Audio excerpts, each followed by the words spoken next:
This is a bilingual message and will be repeated in English. Buenas tardes. El evento de esta tarde será bilingüe para fomentar la justicia del lenguaje en espacios comunitarios. Mi nombre es María Elena y voy a ser la intérprete del día de hoy junto con mi compañera Javi. La función de interpretación ya está activada. Si usted está en su computadora, verá aparecer un globo terráqueo en la parte de abajo de su pantalla. Si está en su teléfono, va a haber 3 puntos en la parte de abajo, al lado derecho de su pantalla. Haga clic ahí en la interpretación de idiomas y seleccione el idioma que habla. Si usted no es bilingüe en inglés o español, debe de escoger un canal de idioma. Si tiene algún problema accediendo a la interpretación, favor de comunicarse con nosotros vía chat. 3 pautas antes de comenzar. Favor de solo hablar una sola persona a la vez para que las personas puedan captar todo lo que se dice. Les pedimos a todos que hablen a un paso moderado, especialmente cuando están presentando contenido en números, direcciones, abreviaciones y sustantivos propios. Si necesitan que hablemos más despacio, vamos a hacer una señal para pedirles que se hable más despacio. Mantengan sus micrófonos en mudo cuando no estén hablando para evitar el ruido del fondo. Finalmente, cuando interpretamos en español se darán cuenta que usamos la E y la X al final de las palabras, en vez del uso tradicional A u O que se refiere a personas. Esto no es un error, sino una práctica intencional para incluir géneros no binarios, ya que la justicia del lenguaje también incluye la justicia de género. Ahora este mensaje va a ser hecho en inglés. Good evening, everyone. Tonight's event will be bilingual to encourage language justice in community spaces. My name is Javi, and I will be one of the interpreters tonight with my colleague Maria Elena, who just spoke. The interpretation feature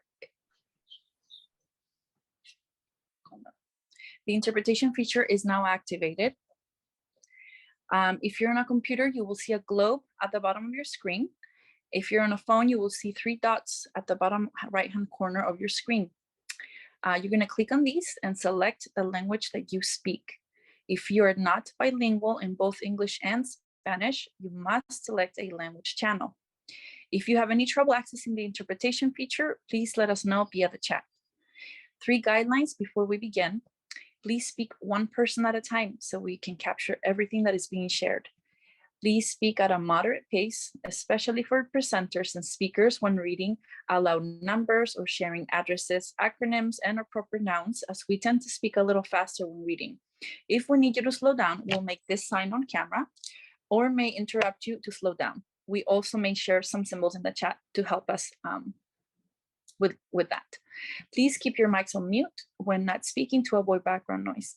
And finally, when we interpret into Spanish, you will notice that we use the E or X at the end of words referring to people instead of the traditional gendered A-O endings. This is not a mistake. It is an intentional practice to include non-binary genders. Language justice also includes gender justice. Thank you for your time, and we may now begin this forum.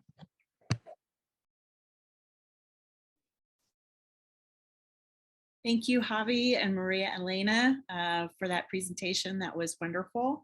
Welcome, everyone. My name is Leanne Holland, and I'm the leader of Thrive Conejo. Along with Adelante Comunidad Conejo and Buen, Vecino, Thrive is part of a coalition of community groups hosting tonight's forum. Together, we advocate for equity and inclusion in our community. We know that we are better together and that working collaboratively to face challenges creates better outcomes and opportunities for everyone. We are Conejo Unido. Thank you so much for joining us this evening. It's wonderful to see so many people who are invested in our local schools and passionate about public education. Tonight, we all have an opportunity to learn more about 3 of the candidates running for CVUSD Board of Education who are taking part in our forum: Cindy Goldberg, Bill Gorback, and Lisa Powell. Lisa Powell is running for the Area 2 seat, Bill Gorback is running for Area 3, and Cindy Goldberg is running for Area 4. All 6 candidates who are running for the board were invited to participate this evening, but 3 declined our invitation, citing scheduling conflicts. We are grateful to Ms. Goldberg, Mr. Gorback, and Ms. Powell for being here tonight. Your willingness to discuss your positions and answer questions from the community is an admirable and important part of the election process. For tonight's forum, Conejo Unido received numerous submissions of questions from attendees so many that we couldn't use them all. And we also have our own questions for the candidates. You will also see that we have included video questions again this year.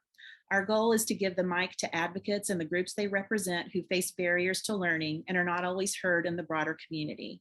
I hope you find the questions and answers enlightening.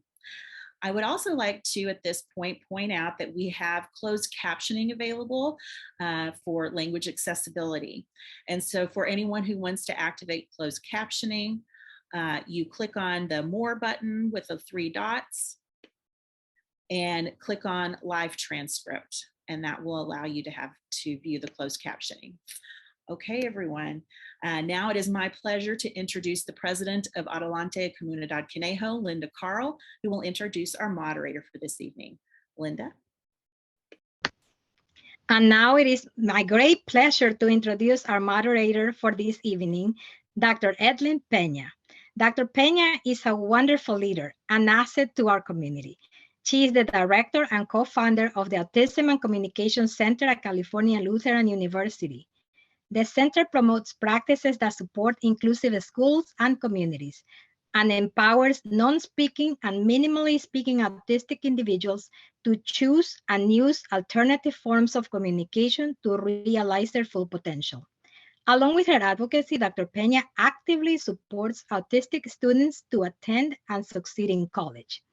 Dr. Peña is also a professor of higher education leadership and serves as the chair of the Education Leadership Department at CLU.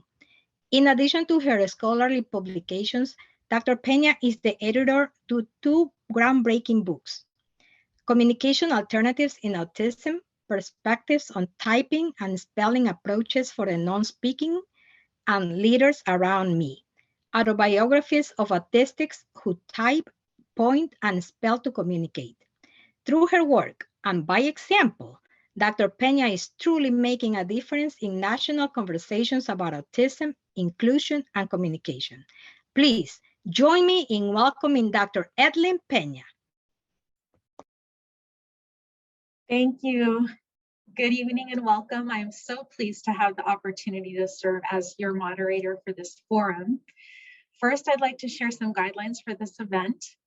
Just moments ago, an online random drawing was held with the candidates present to determine the order in which candidates will answer questions. You will see that each candidate has a number in front of their name on their Zoom screen. Those numbers are there to help me because candidates are referred to by number only in my script. The majority of tonight's questions will be answered by 2 candidates only, with each round pairing different candidates together. Using the random drawing and number system ensures that there is no predetermination of which candidates will answer which questions. Conejo Unido will provide candidates with a full list of questions after the forum and will post online any answers they wish to share. Questions were compiled from advanced audience submissions or created by the Conejo Unido leadership team. There will be no live audience questions tonight.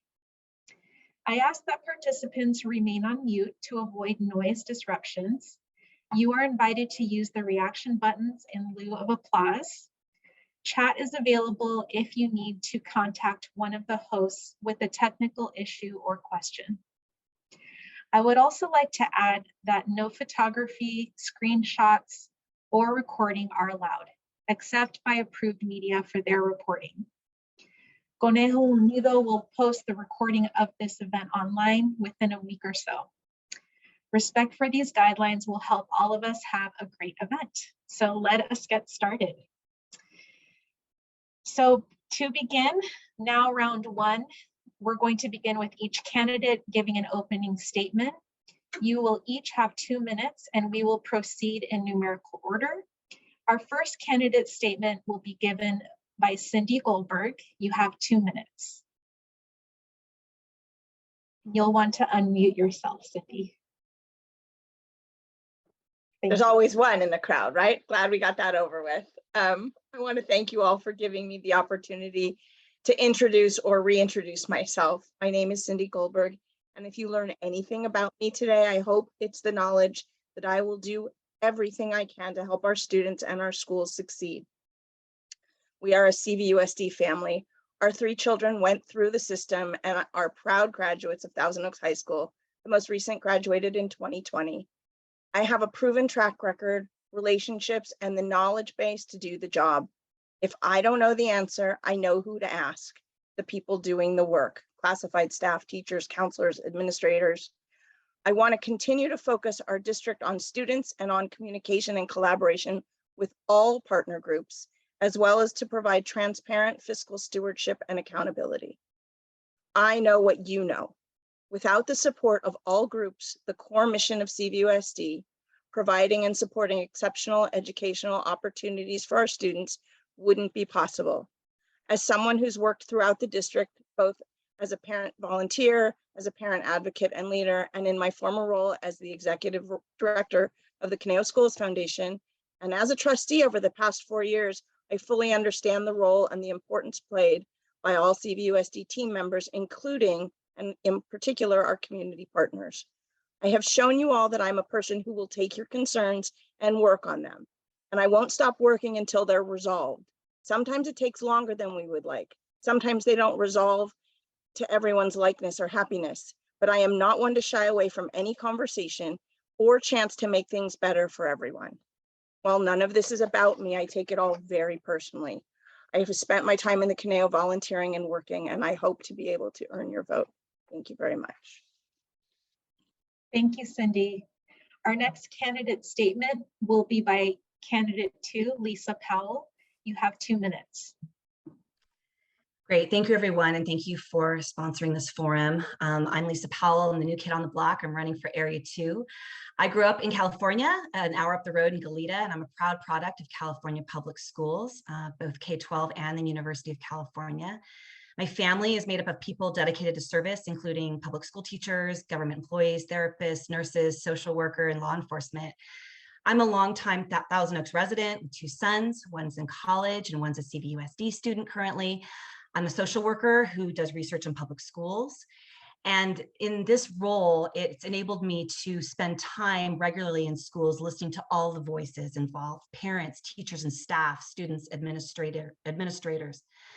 I'm really proud of my service to this community, and I consider running for trustee just the next step in my journey of service here to Thousand Oaks kids and residents. I've been appointed to city committees many times over the last 16 years. I've volunteered for local nonprofits and my kids' schools, and I've served as PTA president, and I'm the current chair of the Ventura County chapter of the National Association of Social Workers.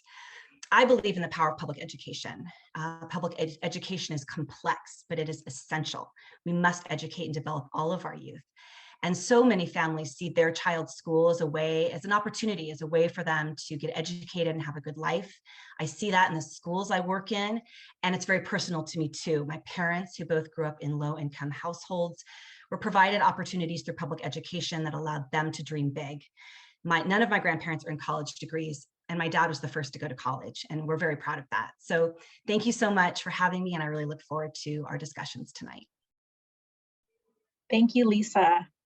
Our next candidate statement will be by candidate 3, Bill Orbach. You have 2 minutes. And you'll want to unmute yourself, Bill.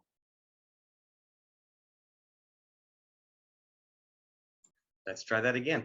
Good evening. Tonight we celebrate the diversity and inclusion of our district. I'd like to thank Conejo Unido, a coalition of Adelante Comunidad Conejo, Buen, Vecino, and Thrive Conejo, who amplify the voices of our Latino and disabled students and their families in their school district. The focuses and visions of the groups sponsoring tonight's forum are all important elements of what I emphasize in my work on the school board. But first, let me take a moment to introduce myself. I was a public school teacher at elementary, middle, junior high school, and high school. I then became a school counselor, which I also did in all 3 grade spans. Now, as you know, I am a current CVUSD board member, and the decisions I consider on the dais, I consider through the lens of how is this going to improve the school life of the individual student, that would be sitting in my counseling office? How will this decision increase a student's engagement in their school and therefore their engagement and success in school studies and school life? I am constantly focused on ways to improve the district's care of our students, our employees, and for our families of the Conejo Valley Unified Community, and the quality and safety of our facilities for students and educators.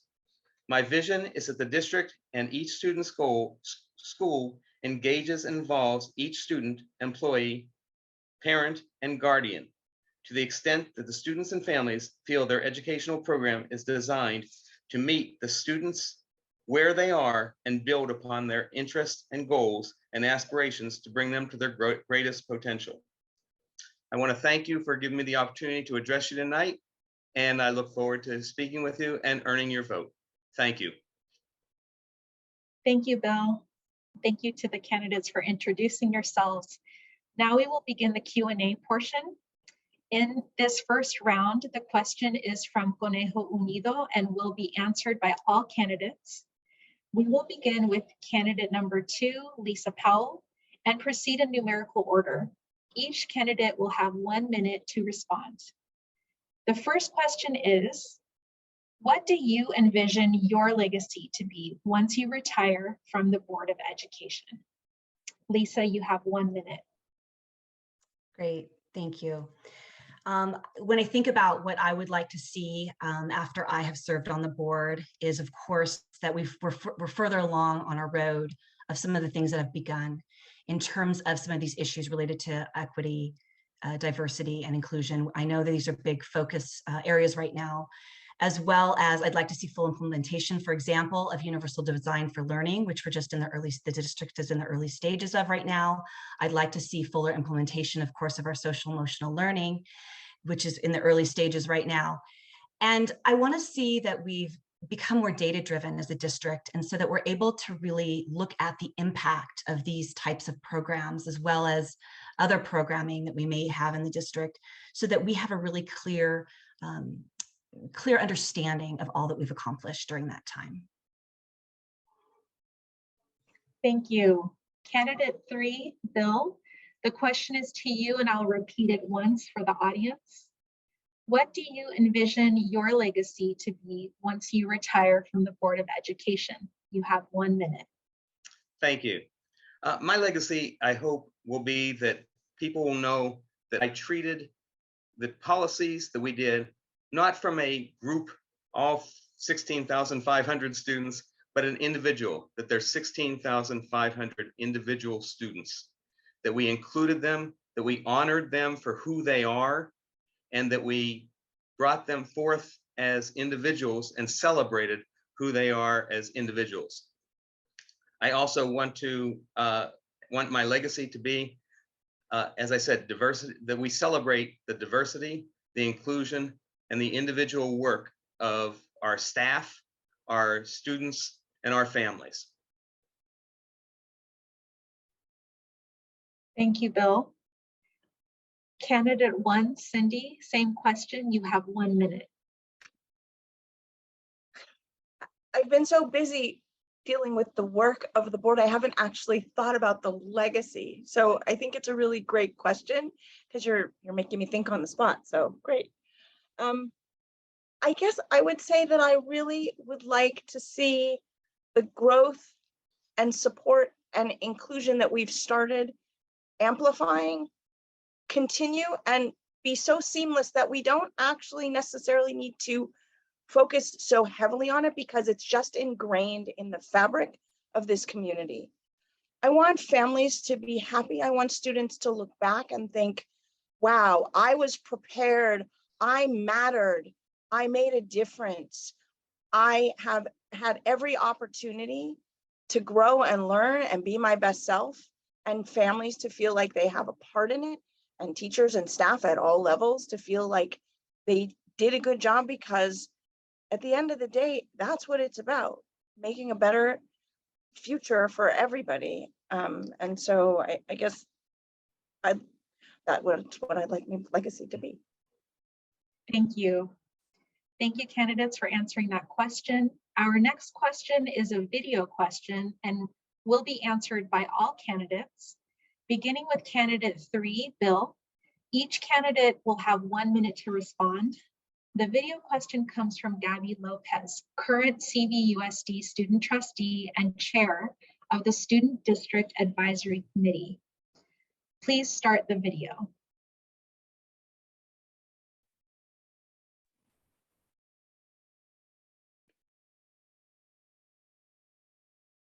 Hi, my name is Gabby Lopez, and I'm the representative for the Student District Advisory Committee. My question for you is, if you could remove one barrier in the way of student success, what would it be and how would you go about it? Thank you. Bill, you have 1 minute. To remove one barrier, I would individualize the question. I look for equity. Equity is the removal of barriers from each student as to a barrier preventing them from achieving themselves, from achieving their ultimate best.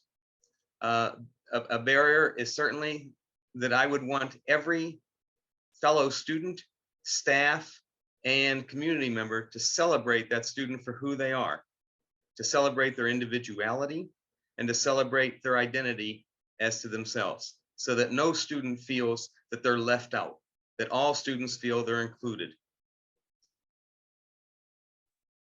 Thank you. Lisa, the question is to you, and I'll repeat the question once for the audience. If you could remove one barrier in the way of student success, what would it be and how would you go about it?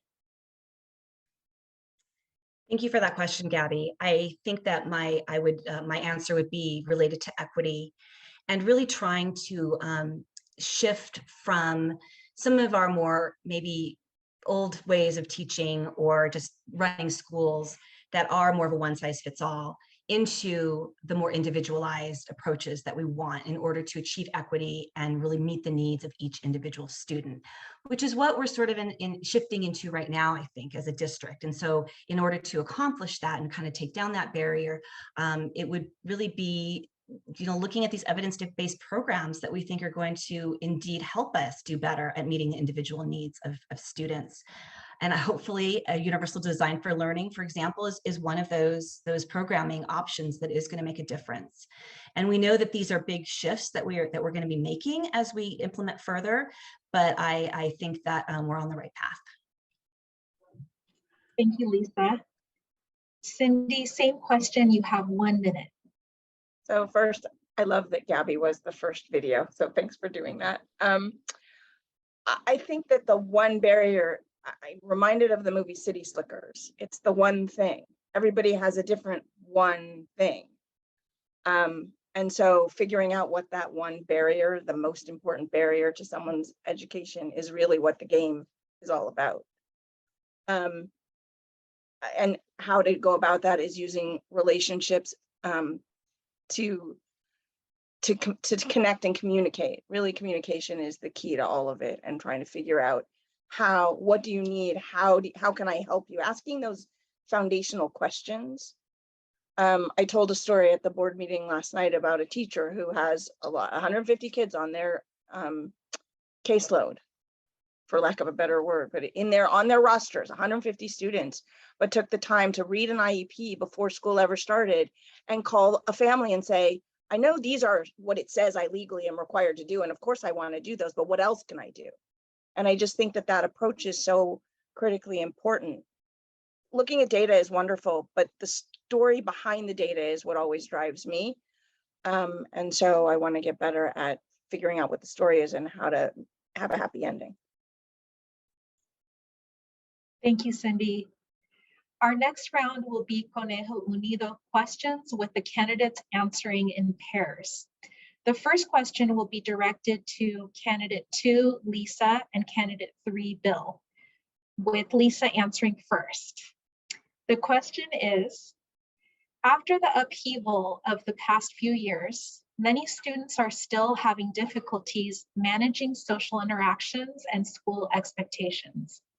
What will you do to ensure that schools have what they need to rebuild positive student connections, campus culture, and social emotional well-being for everyone?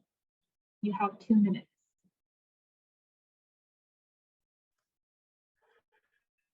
Thank you. We know that we've all been through a lot the last 2.5 years, and certainly hard on schools. I know it's been hard on teachers. It's been hard on students. And I get to talk to a lot of, folks, parents who have had kids who have really struggled with their mental health, with their social, sort of the social aspects of their lives. I think about the young kids in particular, some of our kids who maybe were in preschool or preschool age when the pandemic started and who never got a chance to go get socialized in preschool. And so I think that, we're not necessarily returning to a new normal, the old normal, but it's a new normal, or as I think it was Mr. Liu who said in the DAC meeting last week, soaring to new heights. We are maybe looking at doing things differently. I think that we've already made steps into obviously the social emotional learning. I think that's an important piece that schools should take a role in, for sure. And I'm really looking forward to seeing further implementation of that as we go. We need to make sure that we are doing these things early, not just the social emotional, but mental health supports too. I know that we've really put a focus on our high school and our middle school students, which I think is wonderful. But I've heard from elementary school teachers that they are really wanting to see more at the elementary level too, because of course, the younger we start with these kids, then hopefully the better off they'll be as they get older. I think as a trustee, just continuing to support administration and to support then the site administrators to continue building these opportunities for socialization and activities and school culture is really key. Thank you, Lisa. Next up is Bill, and the question again, Bill, is after the upheaval of the past few years, many students are still having difficulties managing social interactions and school expectations. What will you do to ensure that schools have what they need to rebuild positive student connections, campus culture, and social emotional well-being for everyone? You have 2 minutes. Thank you. As a former counselor, this is my sweet spot. I know that social emotional learning, social emotional health for our students is the foundation, that nothing else will come unless they are healthy socially and emotionally on their campuses. So an emphasis of what we've done a lot as a product of the COVID isolation. But now that we're back on campus does not mean that we're going to abandon that. We've learned something. So I want to include, the fact we have wellness rooms at all 5 of our high schools, or excuse me, 3 of our high schools, 4 of our high schools, all 5 of our high schools have wellness rooms. We have wellness rooms in our middle schools. I think that's an important step in recognizing, having the students recognize that emotional wellness, emotional learning is totally important and the foundation before any academic learning can take place. Socially, I think we have to build a cultural program on each campus that says we are all, give a name, we are all warriors, we are all lancers, we are all panthers, we are all wave, that we are all together, we are a family. And I think we have to recognize that. I think there was that effort to do that, but it was kind of hidden. So we allowed people to be less campus culturally together. And now that we've had this, now that it becomes almost a desperation to get back on the campus, we feel that it is so important to have the social togetherness, the social learning of being a part of the campus family. Thank you, Bill. The next Conejo Unido question will be directed to Cindy and Lisa, with Cindy answering first. The question is, even with growing efforts to create a safe and affirming environment, LGBTQ+ youth can still be exposed to harassment and feel unsafe and unwelcome at school. This trauma can have academic and lifelong mental health, social, and emotional consequences. As a trustee, how would you lead the district to better support LGBTQ+ students? You have 2 minutes, Cindy. There's a lot of discussion about this at every level lately, because it is critically important. I think how I can support this is a few ways. One is when things happen, making sure that that child is supported, that family is supported, and that the classmates have resources to address it in real time. I was incredibly proud of Dr. McLaughlin for coming out very strongly against the hatred, the vile defacing of a school. I mean, too much has been talked about, so we're not going to go there, but I'm going to say that kind of reaction has my full support, and I believe the full support of the board. Personally, I have in my history supported the LGBTQ plus the GSA groups on campus. I've gone to meetings. I've made sure that all of our campuses have them and that they have resources, that there's an advisor on all and but that's just at the high school. You know, we have to recognize, like other people have said this evening, the student in the room. And so, you know, I wish I said this the other night, I wish that just saying be kind was enough. It's not enough. So we have to make sure that we live what we teach and preach at all levels, and that our teachers have the tools to do that and affirm every student. And our SDAC had their mental wellness gave out safe stickers for teachers on campus, so people would know who to go to if they were feeling uncomfortable. And I think little things like that are really important. I have family members, and this is a very big, oh, I see the time, sorry. I don't want to go too long, but this is personally important to me. My sisters-in-law, like, whatever. Anyway, it's great. It's important because it can't be minimized. Thank you, Cindy. Next is Lisa, and I'll repeat the question for you.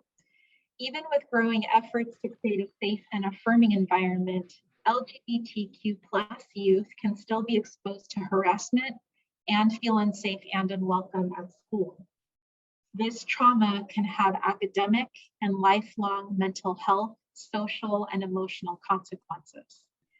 As a trustee, how would you lead the district to better support LGBTQ+ students? You have 2 minutes, Lisa. Thank you. Cindy's right, this is important. And I appreciate the work of the current board on addressing these issues that we hope will make progress on these areas. As our community becomes more and more diverse, and it will continue getting more diverse in many ways, the CVUSD is evolving. We have to evolve. But we also know these changes aren't easy. They require some shifts in culture and the way we've done things. And we also, frankly, have forces at work right now that want to shut down some of these efforts and even take us backwards. And so to be successful, the leadership has to be intentional, inclusive, and accountable. And I think continuing to have these conversations and discussion so that it becomes just more of a community issue, you know, sort of ingrained in the fabric of our community, that we are accepting and inclusive. I think specifically, obviously making sure that the right policies and procedures are in place to do what we can to mitigate the impact or the actual occurrences of unfortunate incidences against our students, our LGBTQ students. I think meeting with students, supporting the student groups are really important. I think listening to the suggestions from our LGBTQ task force is really important, because those are families with lived experience who I know are working really hard with all of our schools to make improvements in these areas.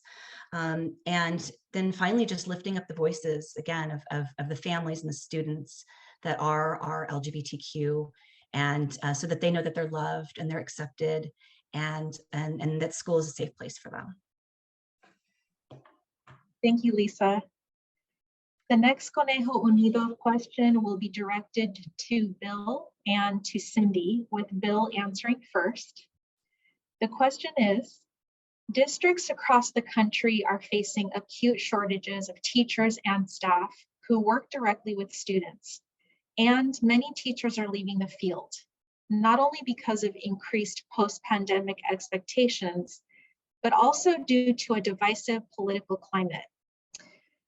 What are some innovative ways that our district could support and retain current teachers and staff that will also attract new employees? Bill, you have 2 minutes.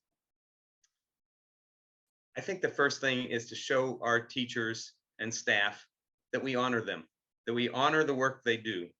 And we do that by being one of the higher paying districts in the area. So that's one thing, but also to tell them that just we celebrate what they do. I have worked very hard to try to get to campuses, to celebrate with them when they have events in their classrooms, to show that respect, that we love what they're doing for our district, but for each individual student that they encounter. To let them know that we value them. I think that what happens is, as you said in your question, there's a political divide.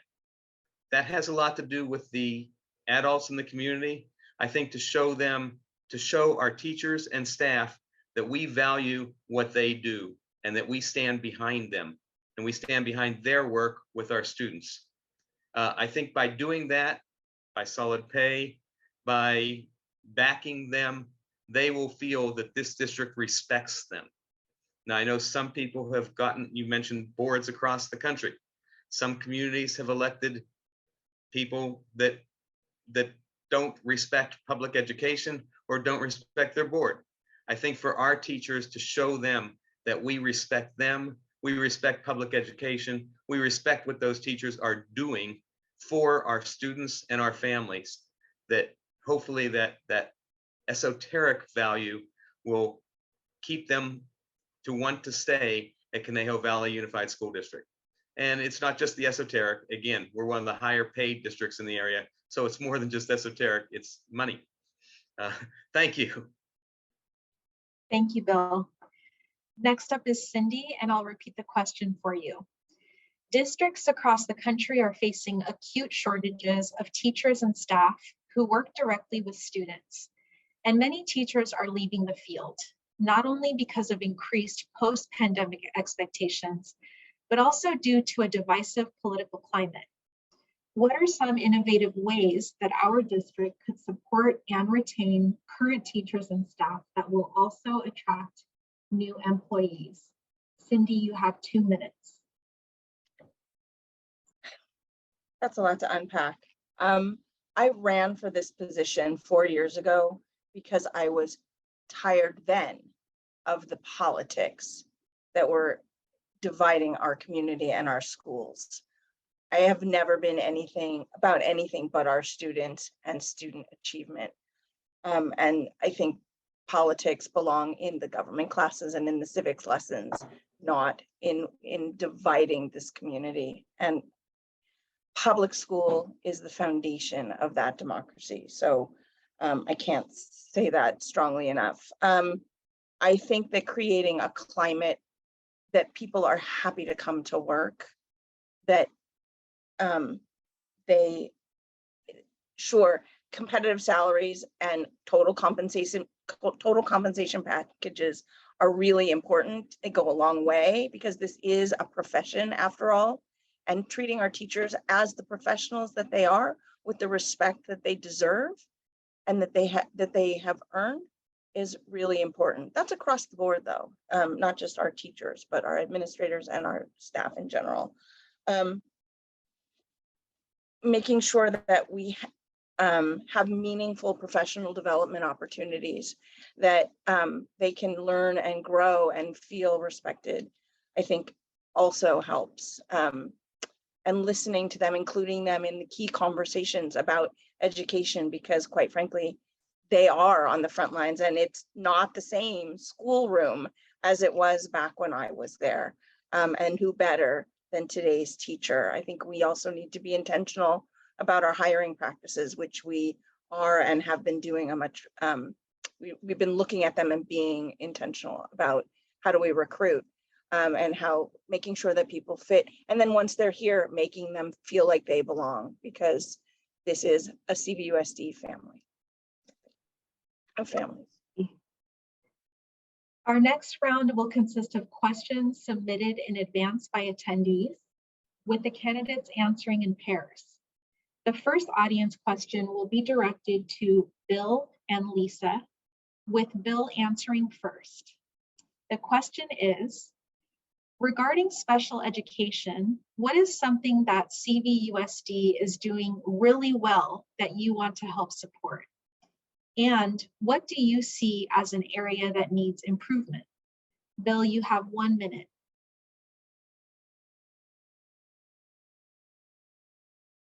You'll want to unmute yourself, Bill.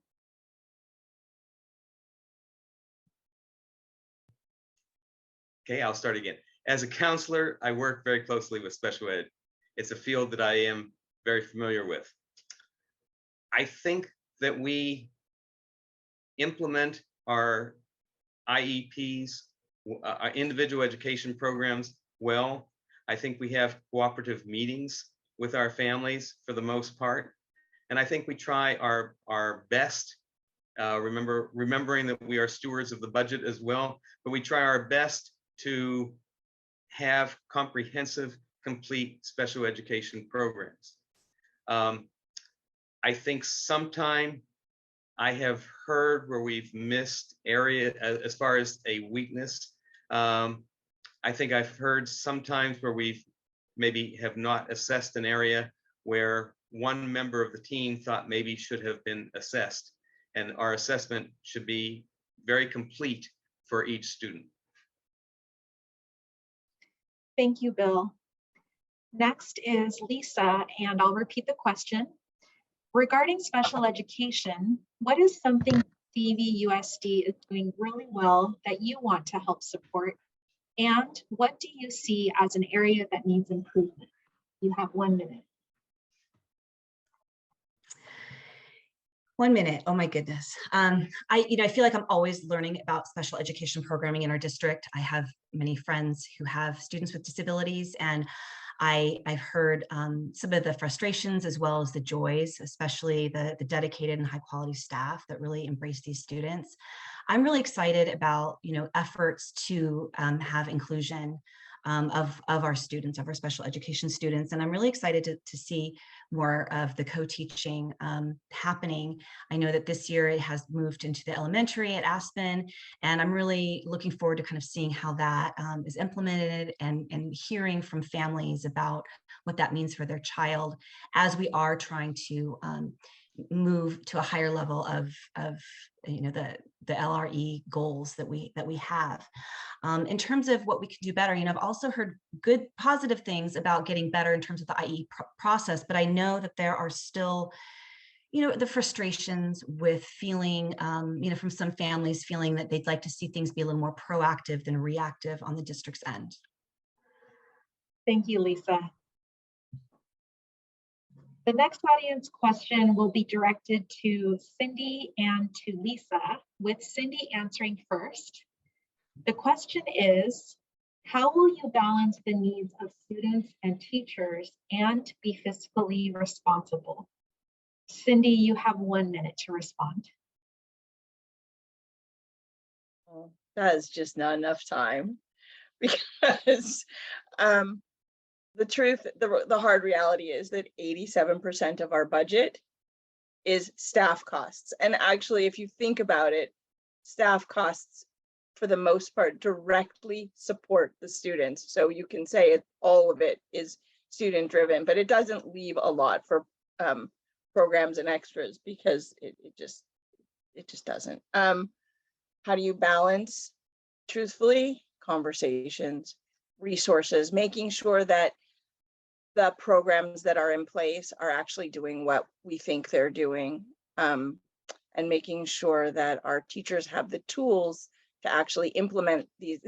We can have a great plan, but if we don't have the resources to implement that plan, then it's not such a great plan. So you have to sort of plan it, put it in place, and adjust. And I think that's something that our district has gotten a lot more focused and intentional about.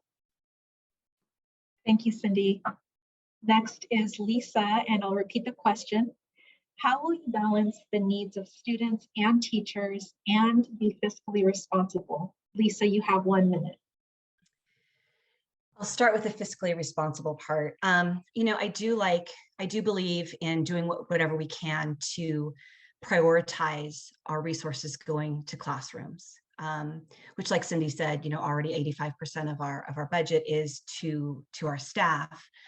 We know that if we are prioritizing, you know, those resources to classrooms and supporting teachers, making sure they're getting the resources they need, and whether it's just more time for planning so that we're funding subs, whatever it may be, whether it's actual materials, that is going to impact students. If we want to see the outcomes that we want to see with our student outcomes, we must make sure that our resources and our priorities are going to classrooms and to our teachers. So I think that's the balance. Thank you, Lisa. The next audience question will be directed to Cindy and Bill, with Cindy answering first. The question is, how do you plan to support ongoing and in-depth teacher training in diversity, equity, and inclusion in the classroom? You have 1 minute, Cindy. The good news is we have experts to do that.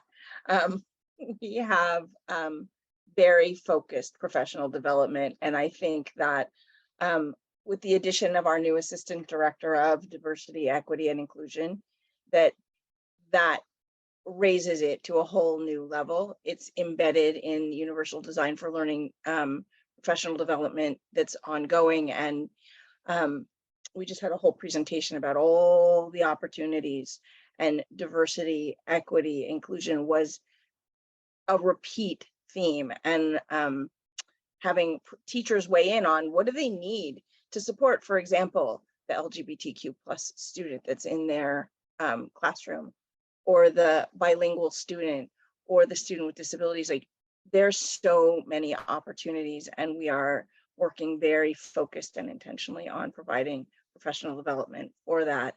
And with the addition of a new director of special ed, all of those voices are heard. Thank you, Cindy. Next is Bill, and I'll repeat the question for you. How do you plan to support ongoing and in-depth teacher training in diversity, equity, and inclusion in the classroom? Bill, you have 1 minute. I'm going to start by unmuting this time. You know, I think a big part is listening to the teacher, listening to the community, the teachers, the staff, and finding out from them where they feel they need additional professional development. So that's a first step. I think that, as Cindy said, we have excellent people now in place who are looking for that. We have committees that, like our Diversity, Equity, and Inclusion Committee, that is able to voice to us, because we listen, where they feel that our schools might need a little bit additional professional development. Because, and again, it comes from listening to our teachers. There are many times our teachers feel, I don't know how to handle this diversity, this equity, this inclusion. How can I learn more? And so they ask for what they need. And I think listening to what they ask for and providing that is the key. Thank you, Bill. Our next question is a video question and will be answered by all the candidates. Beginning with Cindy, candidate 1. Each candidate will have 2 minutes to respond. The video question comes from Alicia Flamer, Chair of the African American District Advisory Council. Please start the video.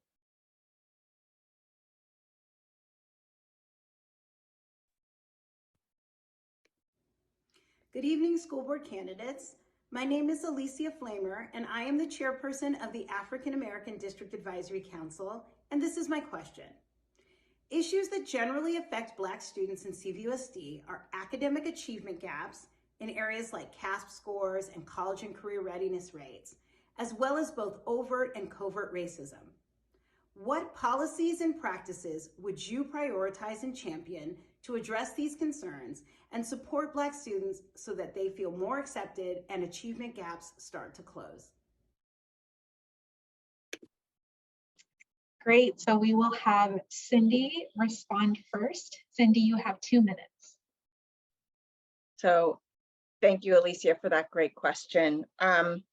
One of the things I'm really proud of as that we've accomplished in the past 4 years is the creation of an African American District Advisory Council. One of the first things that we did as a board 4 years ago was pass an equity resolution and create an equity task force. All of these things in and of themselves, they're not one-offs. We did them so that we could make it part of the fabric. I think the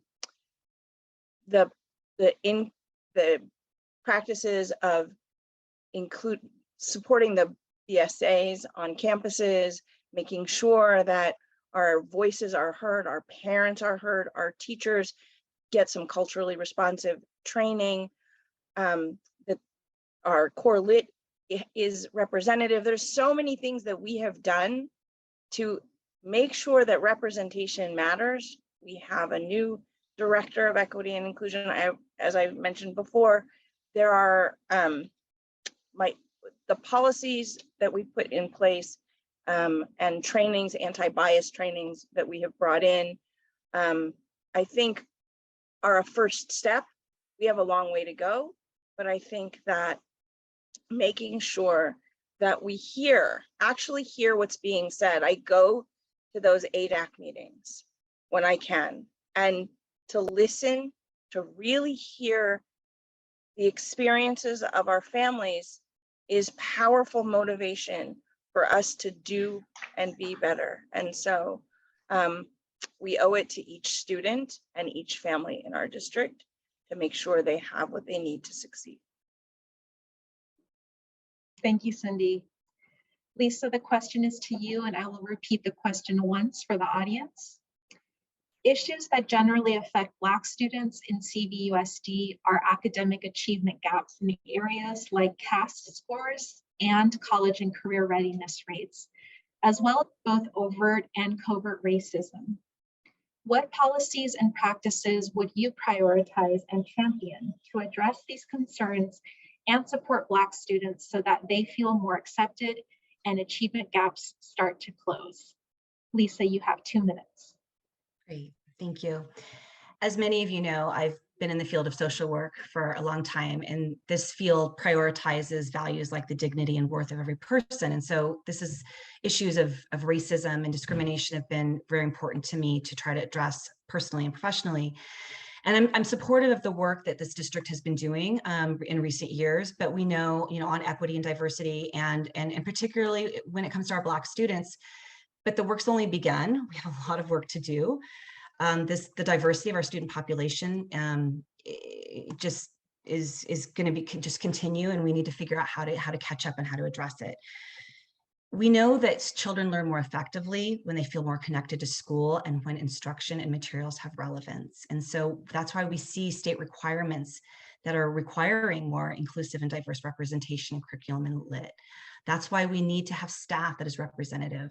And so I think specifically for our Black students, here are some things that I just want to make sure that we're doing moving forward. The African American DAC, of course, listening to those voices and that lived experience of those families is critical. And I know that they've provided so much input into and suggestions into changes in our district in recent time. I think creating spaces for Black students is really important. They need to know that there are spaces for them that can be safe spaces for them on all of our campuses.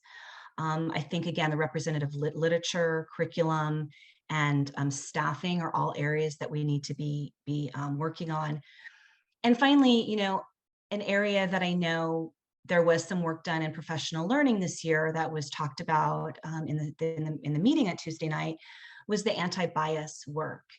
And that's something that I think it's hard for all of us. We all have bias. And certainly with anti-Black bias, it's something that needs to be talked about and worked on consistently. And so I'd like to see us continue that work. Thank you, Lisa. Bill, same question. You have 2 minutes. Thank you, Alicia, for the question. It's an excellent one.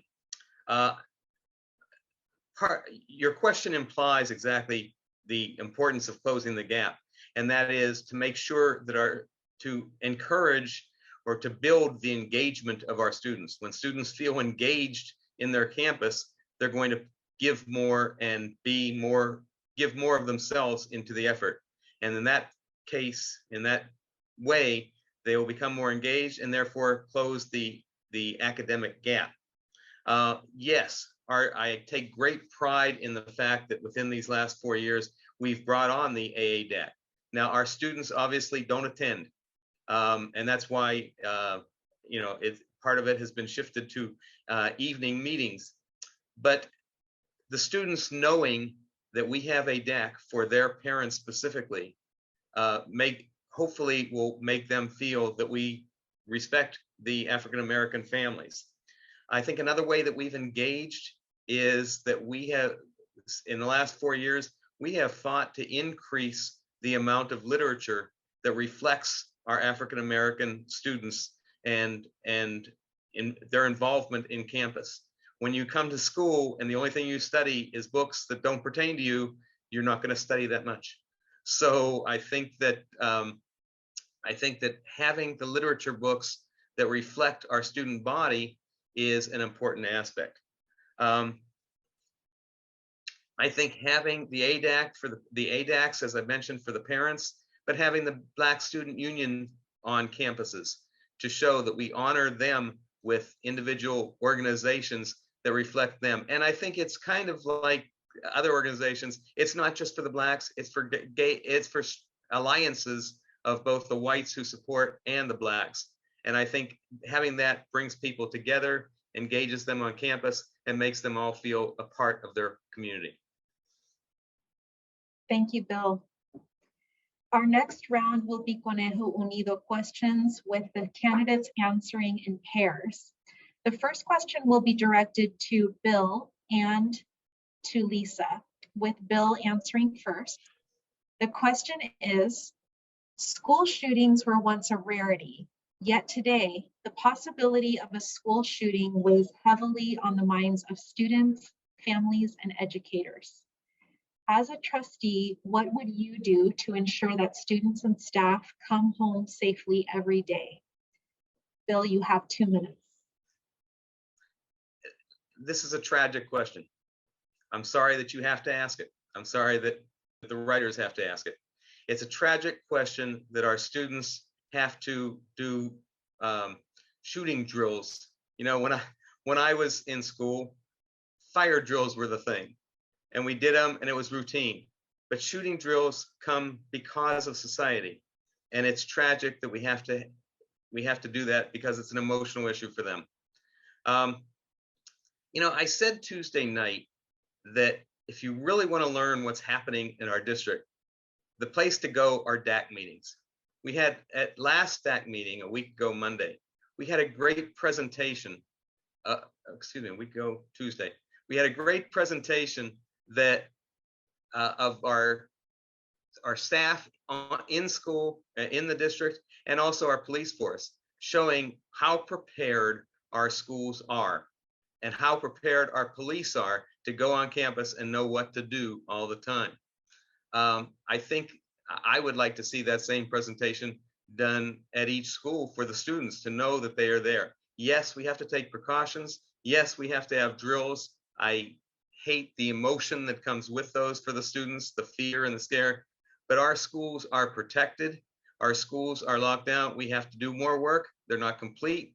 We're still working on it. It's an ongoing process, but what our students can recognize, what our parents can recognize, is that our staff, our administrative staff and our security staff and our partnership with the TOPD and the Sheriff's Department is such that our schools are very, very secure and very safe. Thank you, Bill. Next up is Lisa, and the question again is, school shootings were once a rarity, yet today the possibility of a school shooting weighs heavily on the minds of students, families, and educators. As a trustee, what would you do to ensure that students and staff come home safely every day? You have 2 minutes. Well, we know that ensuring safe school environments requires us to address and incorporate a number of factors. The research shows that preventative measures are the best way to keep schools safe. And in California, schools are required by law to have safety plans, their school safety plans. And so, those include, policies related to discrimination and harassment, procedures for notifying staff about dangerous pupils, response procedures, and coordination plans with local emergency response. And I know that these plans are evaluated regularly and constantly adjusted. I don't know all the details about how we do each of these things, but I know that we, of course, have these school safety plans.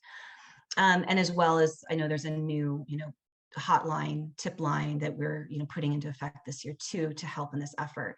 And so also preventative efforts to kind of build these safe and affirming environments that we're into talking about, and mechanisms for identifying a potential danger are actually more effective than criminal justice tactics. So district investments in mental health and social emotional learning in recent years are really, really crucial for this. I also appreciate the district resolution on safe gun storage. We need to be talking about that as well. And I was pleased to attend the first DAC meeting, as Bill referred to, and with the presentation on school safety. And they talked about the 3 tiers of school safety, which are prevention, protection, and response. And they're all important. I know I kind of focused on preventative in my response here, but I really encourage anybody to go and review that presentation once it's put online, because for me, it really, I was able to see that relationship between TOPD and our district and the schools, and how often they're going and checking, looking at things, working with schools to make sure that they're safe. So it really showed that we do have a comprehensive approach to school safety, and that there's constant assessment taking place. And I look forward to seeing, what further improvements and modifications we make. Thank you, Lisa. The next Conejo Unido question will be directed to Cindy and Lisa, with Cindy answering first. The question is, currently there is a national debate about the efficacy of reading instruction, and California recently recognized lack of literacy as a statewide crisis. In CVUSD, less than 50% of socioeconomically disadvantaged students, English learners, and students with disabilities are meeting reading standards. If elected, how would you ensure that CVUSD is better positioned to help all students learn to read? Cindy, you have 2 minutes. That's the goal, right? Teaching, if you can't read, you can't learn at a certain point. So from grades TK to 3, you're learning to read, and then after that, you're reading to learn. So we really got to get them early, and I think the focus on literacy is on point. One of the ways that I think that we're doing that intentionally is through some of our extended opportunities. Like through the summer, we had the extended opportunities for students, and we've brought those into after school and during the day programs, sorry.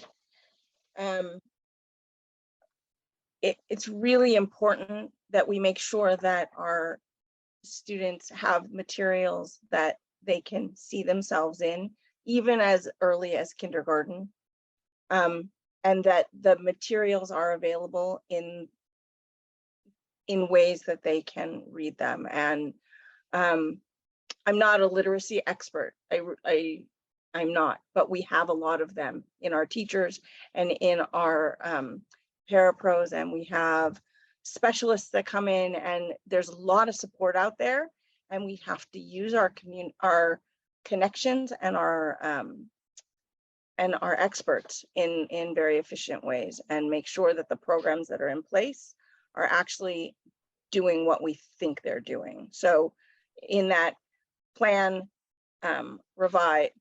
implement, revise, and go again cycle, I think that that's really, really important, and literacy is key, because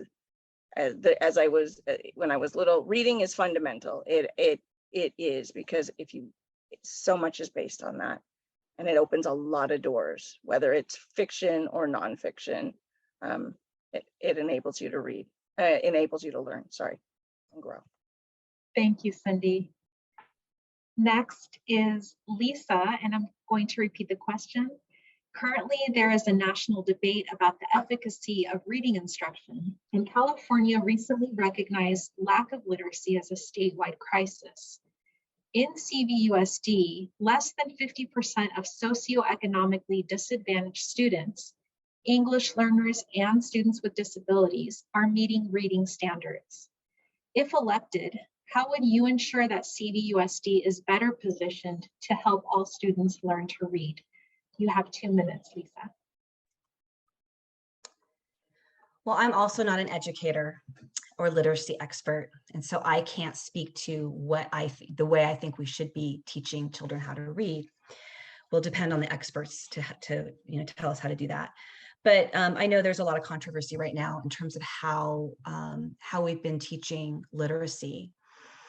And I think as a district, I think we have to potentially make some decisions of how to proceed. We see that there are successes elsewhere. We know that in California, it hasn't gone so well. But there have been successes in other parts of the country specific to literacy. There have been states and there have been districts that have taken a sort of a directed, targeted approach. I think the science of reading, is what has been talked about. And again, I can't speak to the specifics, but what I have read about is that they took these targeted, specific programs and they implemented them in schools, and they saw immediate almost improvement in their scores and their reading with students of all student groups. And so I think it's really important that California, makes some decisions of how they want to approach reading and with our students and with our very diverse student body. But I'm also, curious if, as a district, if there's things that, we should be looking at, evidence-based solutions, now that we know whatever has been happening currently in our state maybe isn't the best, and just trying some things out. And maybe there are some targeted interventions that are specific to some of these special populations that we should really be thinking about in order to help these scores and this proficiency in reading improve. Thank you. Thank you, Lisa. The next Conejo Unido question will be directed to Cindy and Bill, with Cindy answering first. Nope. The question is, school communication and engagement with parents and guardians are important for the success of all students, yet not all CVUSD families speak English as their primary language. What additional steps could district leadership take to ensure language equity by having all district and school site materials and communication available to parents and guardians in their preferred language? Cindy, you have 2 minutes. So that's a great question. And we have worked I'm really proud of the advances that we've made in this area, because when I first got here 20 something years ago, everything was in English except at a couple of schools. And now district communication goes out in English and in Spanish primarily. We have translators in other languages. We're working right now on closed captioning for our school board meetings. The advances are great, but there's still a long way to go. I know that we contract out for translation services for other languages when we need them if we don't have the experts in-house. But I think the point about communication cannot be stressed enough. If our families can communicate with us and we can communicate with them, then their students succeed at far greater rates. The connectivity and the connection that communication brings is invaluable and immeasurable. So the more that we can translate, the better it is. I am so proud of the dual language immersion school and the project to inspire things that we've done. DLAC is now in Spanish, led by like the parents in Spanish. When I first started, the DLAC was in English, led by district administrators. The more ownership we can get and the more partnerships we can build, everybody wins. And so I'm all for communication in whatever language we can and supporting it in the most cost-efficient manner possible. But everything should be available. Thank you, Cindy. Next is Bill, and the question is, again, school communication and engagement with parents and guardians are important for the success of all students, yet not all CVUSD families speak English as their primary language. What additional steps could district leadership take to ensure language equity by having all district and school site materials and communication available to parents and guardians in their preferred language? Bill, you have 2 minutes. I want to go back to just about 4 weeks ago today. We celebrated, I think Cindy alluded to it just now, the ribbon cutting for the dual language immersion program. And for everything that was said by any speaker, it was immediately translated. And I looked around from where I was sitting and I saw the engagement of families and the engagement of those young children who recognized that we were honoring their culture, their language, and they, as much as they could, they understood what was being said. So it is important that we do this in all aspects. We have now access, I believe, to closed captioning in Spanish attached to our board meetings on the delayed presentation of our board meetings. I think that's important. We should do that for all the languages that we need, and that should be by request. I think an important part is the opposite, though. I think we have to involve and engage our English learning community into sharing with each other, sharing with us, and sharing with their partners part of their culture. I think when they are eager to share their culture, that engages them and they get more involved in both the meetings and the involvement in the district. And I think it's an area we have to reach out and let them lead us, as well as we leading them and providing language accessibility for them so that they can understand and feel involved and engaged. I think I've probably said engaged 20 times already, but I think that engaging families is the key to success. Thank you, Bill. Our next round will be audience questions, with the candidates answering in pairs. The first audience question will be directed to Lisa and Cindy, with Lisa answering first. The question is, how do you intend to stay connected to all relevant stakeholders, including but not limited to students, instructors, and faculty? Lisa, you have 1 minute. I think being responsive to questions and being a presence is really important for a trustee. I'll give kudos to Cindy and Bill, who are both here, that I've heard so much from teachers and staff in particular, as well as parents, how much they appreciate their involvement and their accessibility and just being a presence at school events. I know, I see how much that means to our partners, all of our internal partners, all of our staff and folks. So, I'd hope that I can also be as responsive and present and be able to be at our school sites for events whenever I'm invited, or if there's an appropriate time for me to be there, supporting our student groups for sure, attending our meetings like our DACs and other decision-making forums like that, to hear to listen and respond as I can. Thanks.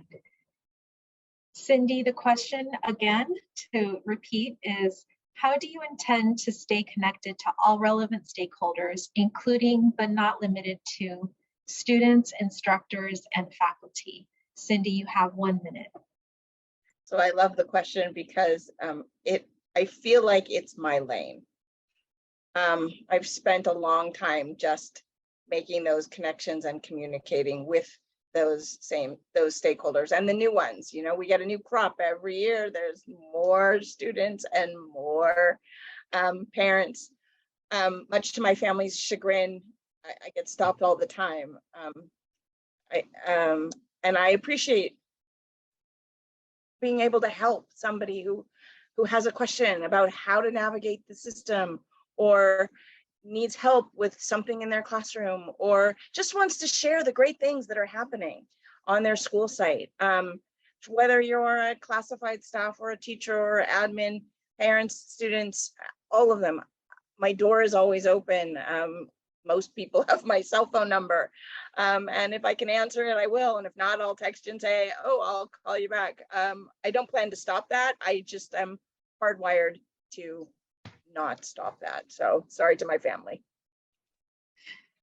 Thank you, Cindy. Okay, sorry, I would just wanted to make sure I have this correct. Okay, perfect. Sorry, I had to double check my questions here. Thank you for your patience. The next audience question will be directed to Bill and to Cindy, with Bill answering first.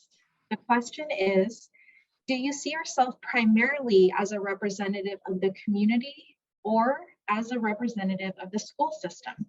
Bill, you have 1 minute. The question implies an either or, and I look at it as a partnership. Yes. That, you know, the answer to your question is yes. I am a representative of the community. I am a representative of the school district. We work together. What I would like to do, and this kind of goes back to the last question, which I didn't answer, is I would like to see maybe area forums so that our community can listen and communicate with us and together.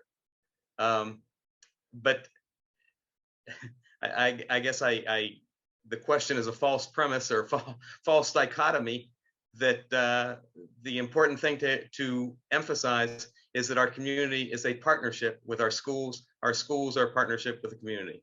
And so I represent both. Thank you, Bill. Next is Cindy, and the question again is, do you see yourself primarily as a representative of the community or as a representative of the school system? Cindy, you have 1 minute. My oldest was a philosophy major as an undergrad. And so I heard that question and I went, that's a false binary. I know enough to know that is not a thing, because it really is, as Bill just said, it's both, right? And I'm all about the balance of things. I have spent years representing my family, other people's families, to the district and the district back to them. It's sort of a seamless thing. So I can't really say which is more. I think both are important, and really it's about that balance, because if you're doing it right, it's seamless, because the school is the heart of the community. People move here because of our schools. So it's one of the things that makes Thousand Oaks so special. So again, I'll go with false binary. It's both. Thank you, Lisa. The next audience question will be directed to, oh, I'm sorry. Thank you, Cindy. The next audience question will be directed to Lisa and to Bill, with Lisa answering first. The question is, what do our schools and students need today to prepare for the challenges of the future? Lisa, you have 1 minute.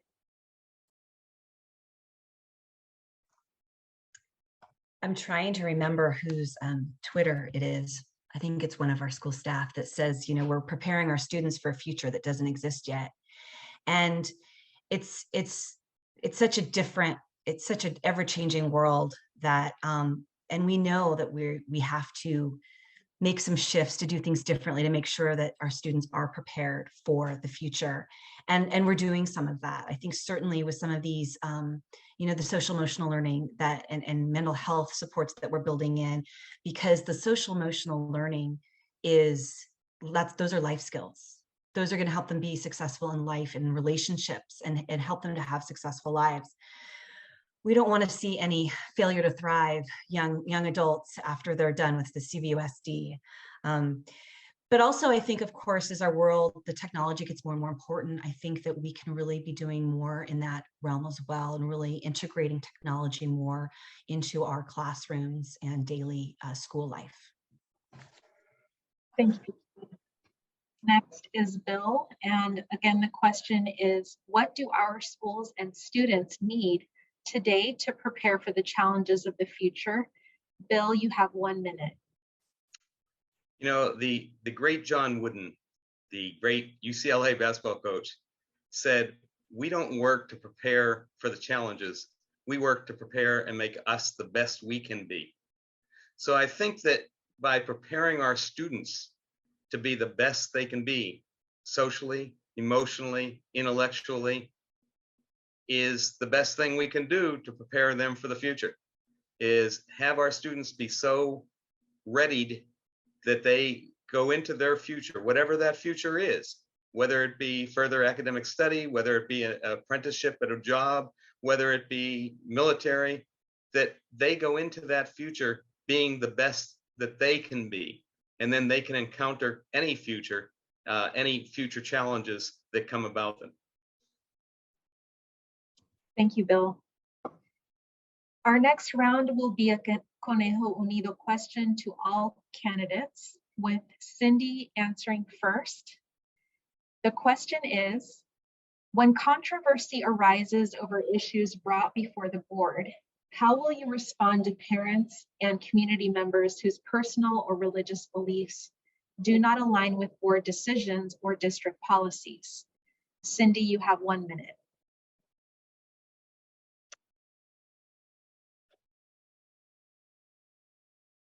I think it's been on display lately, sadly.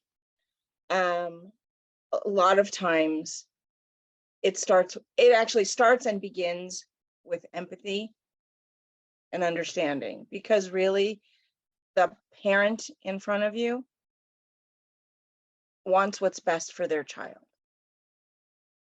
And so you have to know that coming in and listen and help them understand perhaps why the decision was made, whether it's a law or a law and the right thing to do for the student. Help them see and help them empathize with the others. I mean, I assume everybody in this Zoom has heard about the school board meetings and the discussions there.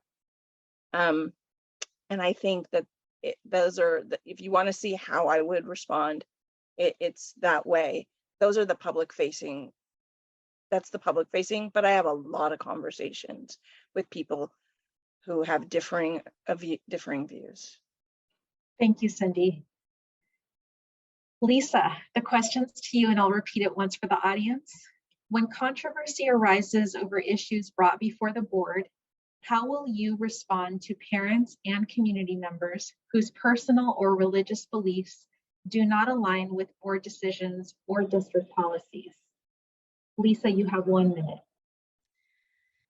Thank you. I agree with Cindy that trying to lead with empathy and understanding is really key in all of our interactions with people. And I also agree that I think most parents, we all want what's best for our kid, and we're trying to do what we think is what our kid needs. I'm lucky, for me coming into this as the new kid on the block, becoming a trustee, I now have models for how we can be handling some of these controversial kinds of topics and issues when they come up. We have watched our board handle hard situations with composure, and I think responding with sharing the facts and the laws and the policies that exist that we're mandated by are all, you know, important things. And I'll of course be watching and taking lessons from all of our veterans here, but certainly also those conversations that will happen sort of behind the scenes as well, for sure. Thank you. Bill, same question to you, and you have 1 minute.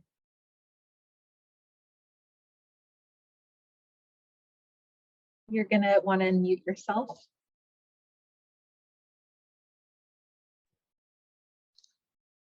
We have to recognize that we all want the same thing for all of our kids. The parents that come to us, and they may express themselves in whatever way they express themselves, but they want what's best, what they feel is best for their child. What we have to do as a partnership that I alluded to before is recognize that what we're looking at is trying to figure the best for the whole.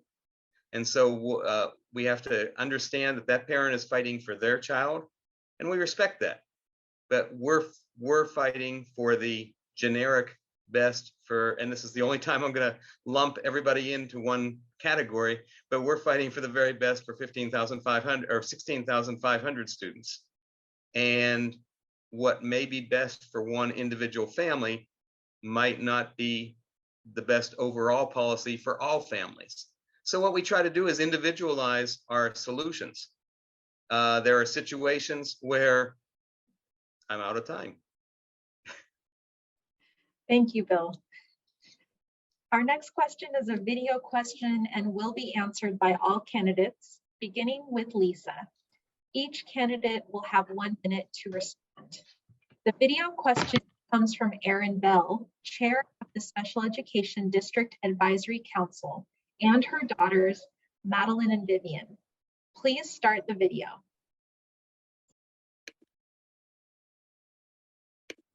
Hi, my name is Erin Bell, and I'm the chair of the Special Education District Advisory Council. These are my daughters, Madeline and Vivian. Madeline, what's your favorite class at school? My favorite class at school is theater. I love theater because I get to perform with all my friends, just like they do on the Muppet Show. And Vivian, what is your favorite class at school? Go ahead. Dance class. Both of these classes are inclusive opportunities for my girls. The theater class is co-taught, and the dance class is a general education elective. As inclusive opportunities like these are expanding for students with IEPs across our district, how will you make sure that both students and teachers have the support they need to succeed? Love that question. All right, Lisa, you have 1 minute to respond. I love that question too. And thank you, Madeline and Vivian, for sharing your favorite class. I'm a theater girl myself, so I get it. And I've heard about the co-teaching of, you know, additional classes. And I kind of alluded to it a little bit earlier, but I'd heard about Newberry Park High School, the theater co-taught, which I just think is absolutely fantastic. Obviously, you know, I'm supportive of these opportunities. I would like to see more. At the board meeting on Tuesday, we did get a great presentation on the professional learning that's been happening in our district this year so far. And there were a number of opportunities that were, you know, under sort of the special education moniker. And I saw that there were opportunities for teachers to get training and support in co-teaching. I know that we've also sort of shifted some staffing in terms of adding another position on with special education. And so I hope that what that means is that we are, you know, building in some of these supports for our teachers to be able to offer more of these opportunities for our students. Thank you, Lisa. Cindy, the question is to you, and I'll repeat the question for the audience.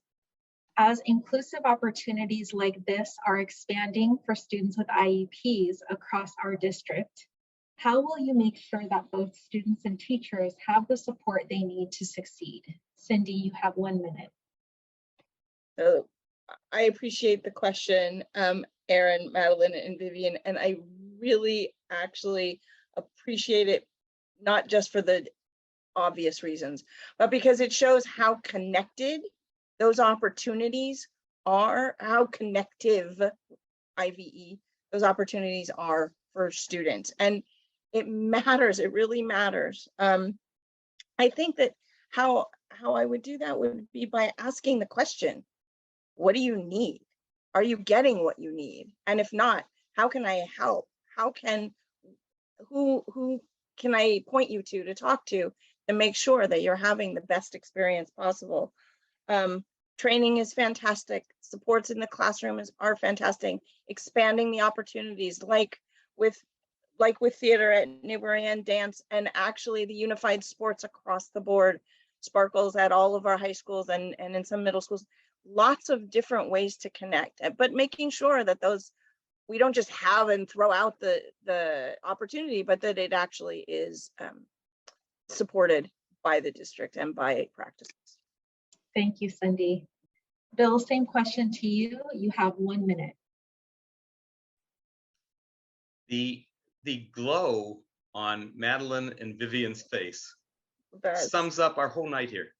I mean, this is what it's all about. And to see them so engaged and to see them so involved and so happy, that's got to be the goal for everybody. And so again, it goes back to several other questions, kind of wraps everything up in a ball, in that special education, we have to go more for including the social as well as the emotional welfare. The social of our special ed kids is enhanced by being included in their classrooms. And then it goes back to the other question about professional development. We have to help our teachers be able to work and include and have special ed students in their classrooms co-taught, so working together so that they're engaged and involved, and everybody can smile like Madeline and Vivian. Thank you, Bill. Our next round will be Conejo Unido questions, with the candidates answering in pairs. The first question will be directed to Cindy and to Bill, with Cindy answering first. The question is, school is supposed to be a safe space for every student, yet it seems that bullying is more prevalent than ever. What additional preventative steps do you believe can be implemented to mitigate bullying at our schools? And how could our schools better help students who fear retaliation or who cannot express what they are experiencing? Cindy, you have 2 minutes. That's not enough time. I think that I think the word retaliation just sort of threw me into a space right now, because that should never be a fear of a child. That if they speak up about something, that they will be retaliated against. Like that is that, and I don't know how to get rid of that culture or that perception. And if I did, I would have done it a long time ago. So I think that, you know, making sure that the vision of the board to make that our schools are safe spaces, make sure that that vision is put into practice on the site level is really key. We're partnering with organizations like PACER, the National Anti-Bullying Prevention, not just anti-bullying, but steps to teach empathy. I go back to that. I can't emphasize that enough. Kindness and understanding, all of those soft skills make our schools places our students can learn. Because if you're not feeling safe, you're not going to be able to access your education. So I just feel like the measures that we've taken are not they're measures, right? They're steps that we're taking, and to be intentional about making sure that all of the supports and that we have Stand Prouds, the inclusive clubs, and all of those practices are put in place, and that everybody, I'm sorry, the retaliation piece, I'm still going back to, that should not be a thing. And so anybody got any great ideas? I'm all ears, please. Let's do this together. Thank you, Cindy. Next is Bill, and again, the question is, school is supposed to be a safe space for every student, yet it seems that bullying is more prevalent than ever. What additional preventative steps do you believe can be implemented to mitigate bullying at our schools? And how could our schools better help students who fear retaliation or who cannot express what they are experiencing? Bill, you have 2 minutes. You know, over the last 2 board meetings, we have passed 4 resolutions that I think honor different segments of our population. National Hispanic Heritage Month, anti-bullying activity, the Disability Awareness History Month, or History, and Unity Day. What we are trying to do is honor segments of our school population that sometimes get looked upon and sometimes are targeted for bullying. I think the wonderful thing that we have is for many of our clubs that you would think are just kind of private clubs for groups, we also put alliances there. So like our Gay Straight Alliance, that means that you can be part of the club even if you're not part of the LGBTQ community. So I think to join that and to honor and respect and show that respect, as I have a tendency to do at our board meetings when we have those resolutions, like the 4 I mentioned, is to say, okay, we passed a resolution. Now, how can we honor that resolution on campuses with activities that honor those students?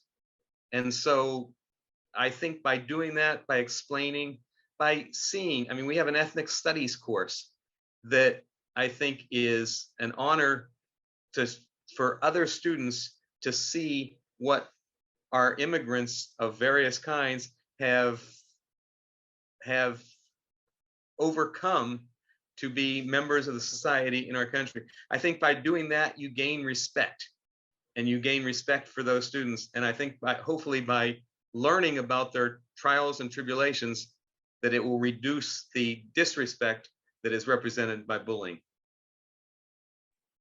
Thank you, Bill. The next Conejo Unido question will be directed to Lisa and to Bill, with Lisa answering first. The question is, America is known as a land of opportunity, but for many Latino, Latinx students, dreaming big and setting aspirational goals for their future is not their reality. What can our district do to provide and connect these students to the right opportunities so that they will reach for the stars and achieve their best life? Lisa, you have 2 minutes. Thank you. You know, this question raises a lot of questions for me, because I don't know that I have all the answers. I mean, I know I have things that I would like for us to do, and I don't know everything that the district is doing. You know, some questions that I have are, you know, are we offering, you know, targeted intervention to our EL students? You know, do we have adequate supports at all school sites for these students, such as counselors that are bilingual and bicultural? You know, what is communication like with our Spanish-speaking families? Are we utilizing the input of our DLAC and our equity task force to get ideas for how we can make sure that we're setting these intentions and these goals with our students? I think that, you know, there are things that we can certainly be doing early, right, in the elementary schools. I think that there are things that we can do to build the connections and the relationships between the district, between the schools and our Hispanic families. I know in some of the schools that I work in, home visits are just a regular thing. You know, phone calls all the time are just a regular thing, because to make families know that they're welcome and a part of things, having that regular outreach from, you know, and sometimes directly from, you know, staff and teachers, administrators, is really, really important. Even just showing up at the house, you know, to let them know that they're a part of this school district and that we want to be there for them and supportive of them and get to know them, and kind of break down some of those barriers of maybe mistrust. But we have to have, you know, the intention to accomplish those things, you know, which means putting, you know, priorities in place, putting the right resources in order to make some of those things happen. Thank you, Lisa. Next is Bill. And again, the question, Bill, is America is known as the land of opportunity, but for many Latino, Latinx students, dreaming big and setting aspirational goals for their future is not their reality. What can our district do to provide and connect these students to the right opportunities so that they will reach for the stars and achieve their best life? Bill, you have 2 minutes. You know, there are times that I wish I could be in contact with all the students that I counseled. I don't know if I ever had a predetermined limit to my students. I would certainly hope I didn't, but I may have inadvertently done that. So I think and I get to see that from the board policy position. I get to see some of the mistakes I might have made as a counselor when I work. So now that I'm in the position I'm in and asking for the position to continue, you know, I would say, let's make sure that our school personnel and our families work to have our students shoot for the moon. In that, you know, let's make sure that if our students come in and they say, I want to take calculus this year, that we don't say, well, I'm not sure, but let's let them go for it. Let's give them the proper training. You know, so, you know, I don't know that we don't do that. I'm not saying we do, but I'm saying let's encourage our students to shoot high and to be the best they can be. The other thing is, and we didn't do it as an intentional thing, but one of the things that we have done is our student leadership sets an example that our Latinx community can go as high as they want. We have someone that sits 2 seats away from me every Tuesday night, and she's Latina, and she's a leader of the student body. I think that's a great inspiration for our Latinx community, is seeing Gabby, who asked the question earlier. And, you know, and again, we don't do it. We didn't say, oh, Gabby, you're going to be the example because you're a Latina. But our students can see that we honored Gabby and we honored our Latina community by giving her the same right that we've given all other students and the same opportunity. Thank you, Bill. We are in the final stretch. We have one more question before we get to our final closing statements. The next Conejo Unido question will be directed to Cindy and to Lisa, with Cindy answering first. The question is, having authentic friendships and a feeling of belonging are crucial to every child's development. Students with disabilities who are placed in specialized programs away from their neighborhood schools often feel disconnected from the social fabric of their community, and they miss out on opportunities to build a circle of allies. If elected, how would you work to change this dynamic? Cindy, you have 2 minutes. That's a great question, because as you were saying it, I was thinking, wow, that's pretty powerful, because I have a cousin who is in that exact space.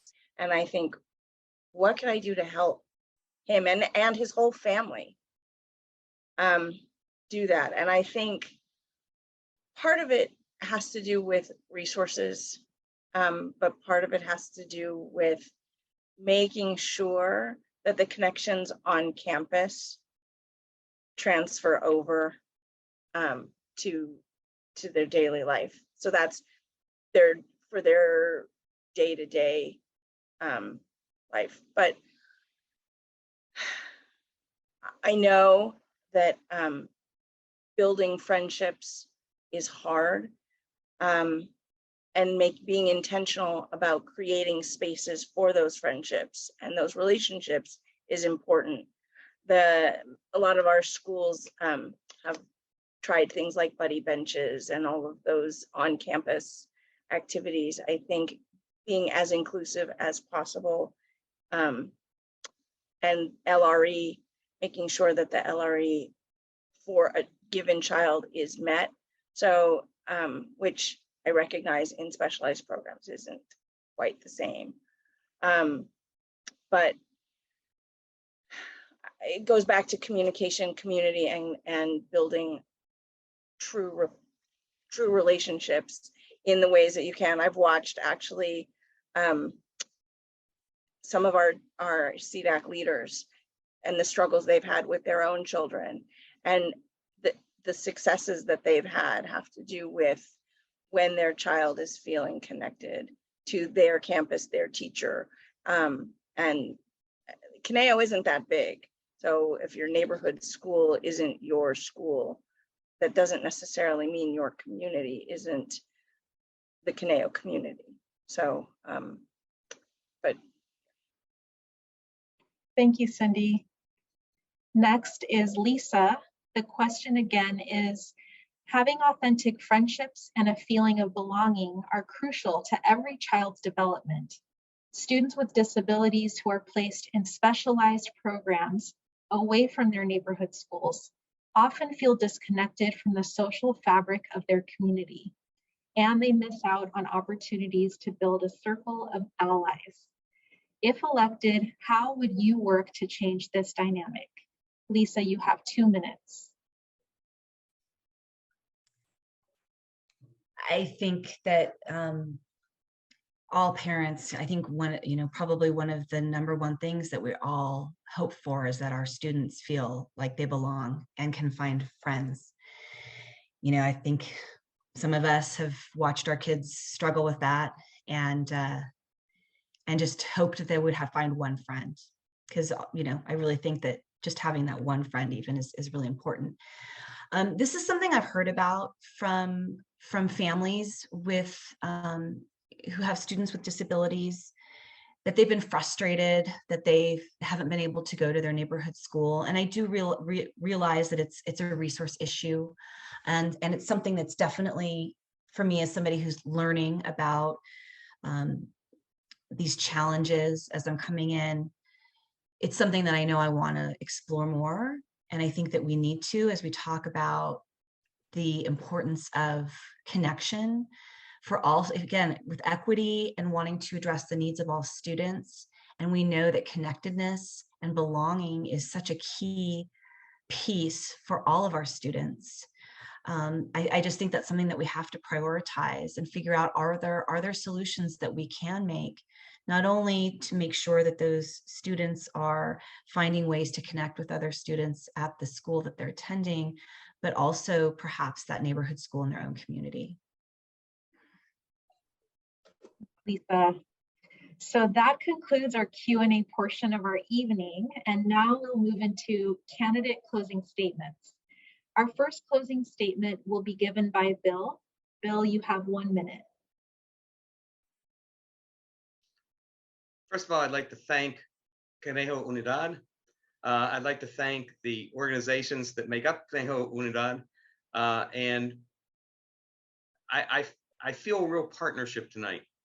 I feel a partnership with all those who are attending. I'd like to thank all of you who are attending and took part. I'd like to thank all of our video and questioners. But I feel a partnership, an equal partnership with the parents of our district.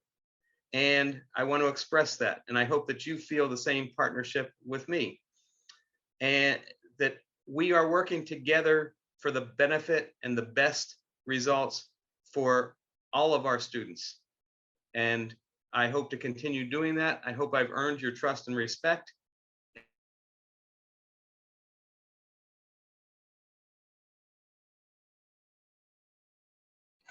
It looks like Bill froze there, but I think we got the spirit of his closing statement. Thank you, Bill. Thankfully, it was at the very end, so we caught a lot of the important key aspects. Thank you. Our next closing statement will be Lisa. You have 1 minute. Thank you. Thank you to Conejo Unido so much for sponsoring this forum. For me, as the new kid on the block, it's been really an opportunity for me to just dive more into issues that I'm still learning about as I talk to parents and teachers and students about their experiences in the district. As I've shared, I've had long had a passion for helping public schools, and this work has given me a solid foundation in public education and an understanding how schools and districts work. And I think that because of this experience, as well as my commitment to my community, my commitment to the values of social work, it provides me with a really unique outlook that I can bring to this board. I'm very concerned about the current efforts to dismantle public education here and elsewhere. And I think more than ever, we need committed board trustees who believe in doing what is right to support our students and our schools. And I can think of nothing more rewarding than contributing my skills and my experience to ensure that our district continues to offer high quality programming to our community's youth. So thanks again to all who have come to hear this forum tonight and to all that organized this. I appreciate it. Thank you, Lisa. Our final closing statement will be by Cindy. You have 1 minute, Cindy. Thank you. So first off, I also want to thank Conejo Unido and all of the people who took time out of their evening to join this Zoom and listen to us talk about how important we believe public education is and how we can help. When someone shows you who they are, you should believe them. I have spent 20 years showing this community who I am, and I hope you believe me. It's really hard in 1 to 2 minutes to talk about all the great things that we're doing and maybe all the areas we need to improve. Representation matters. Our new district advisory councils and culturally responsive materials, affinity groups, and all of the things that we're doing. I think that setting a bigger table is really important and making sure that our students have the nutrition they need to grow. We are building a bigger community together, and I think together is what I'm all about. And I hope that I've earned your trust and your vote again this evening. Thank you, Cindy. As our forum draws to a close, on behalf of Conejo Unido and our community, I would like to thank all of the candidates for their participation tonight. Running for office is not an easy task, and we thank you for your willingness to take on the role of public servant and to answer questions about your positions. And thank you to the audience for attending and for your passion for education and our local schools. We hope you leave here tonight feeling more informed about the candidates and their visions for CVUSD. As for me, I'm thankful to have had this opportunity and grateful to all the volunteers who made tonight possible.